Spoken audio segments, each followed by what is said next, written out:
Ravie de vous retrouver pour ce nouvel épisode de mon podcast. Je suis Anneke et aujourd'hui, je souhaite aborder l'aspect concret de la pose de limites. Peut-être manquez-vous d'énergie pour cela en ce moment, ou peut-être remarquez-vous que vos pensées et vos comportements vous orientent dans des directions que vous ne saisissez pas tout à fait. Vous ne savez pas toujours d'où cela vient et dans cet épisode, je vais approfondir ce sujet afin que vous puissiez mieux comprendre ce qui se joue en vous et ce qui vous anime intérieurement. Car sachez ceci, lorsque vous prenez vraiment le temps d'accueillir vos émotions et d'élargir votre conscience, les choses commencent à bouger. Votre énergie se remet à circuler et votre créativité trouve de l'espace pour respirer. Et à partir de là, un changement réel et positif peut émerger.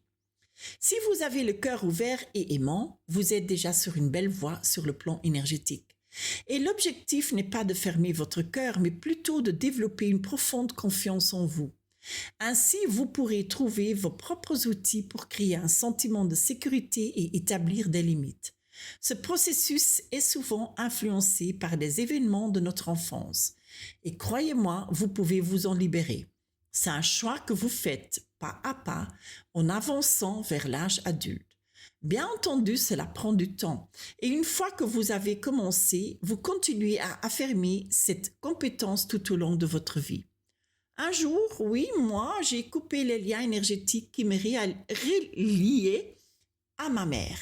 Et cette énergie était profondément malsaine. Elle était empreinte de manipulation et de narcissisme. Et cela a provoqué une vive réaction chez elle. Probablement parce qu'elle sentait inconsciemment qu'elle n'avait plus d'emprise sur moi. J'ai posé des limites à ce sujet en utilisant des mots. Je suis passée à l'action. Et si vous ne trouvez pas encore les mots, vous pouvez aussi travailler avec des visualisations. Les résultats sont bel et bien tangibles et réels. Et toutefois, vous devez comprendre que le fait de poser des limites affecte votre entourage. Qu'il s'agisse d'un parent, d'un partenaire, d'un enfant, un ami ou un collègue, vous ne pouvez pas prédire leur réaction. Ces limites susciteront inévitablement une réaction émotionnelle chez eux, et souvent sans qu'ils en aient conscience. Ils réagissent simplement à la limite que vous imposez.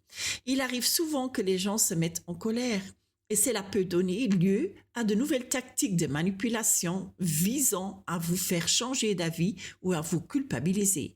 Et parfois, ils se replient sur eux-mêmes, sur le coup de la colère. Mais si vous êtes préparé à cette réaction, vous ne vous laisserez pas déstabiliser. Vous restez calme, vous restez neutre et vous tenez bon.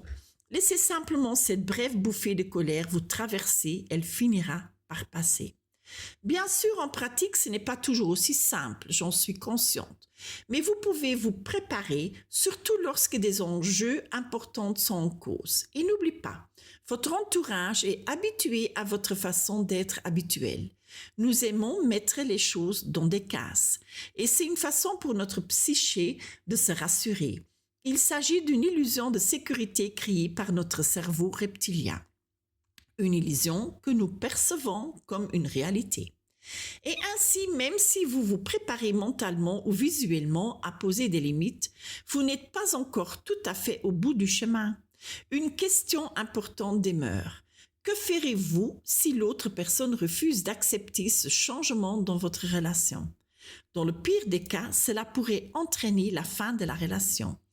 Et oui, cela peut sembler pessimiste, mais selon les circonstances, c'est une possibilité. Après tout, l'autre personne n'est pas tenue d'être d'accord avec vous. Ce qui compte, c'est qu'il relève de votre responsabilité d'exprimer vos besoins. En revanche, personne n'est obligé d'y répondre favorablement. Il en va de même pour le fait de dire non. Savez-vous que dire non consiste essentiellement à trouver un équilibre entre l'affirmation de votre propre force et le soin apporté à la relation? C'est aussi un moyen d'apportement de la clarté et de la concentration. Dire non libère de l'espace, car vous éliminez les options non pertinentes. Et ce faisant, vous élargissez votre perspective et ressentez moins d'anxiété à l'idée de devoir faire un choix. Faites une pause. Cet acte de faire une pause est également puissant et transformateur. Il vous rappelle que vous n'êtes pas obligé de donner une réponse définitive dans l'immédiat. Cela vous permet de reprendre le contrôle sur vous-même et vous faites des choix conscients au lieu de réagir de manière inconsciente.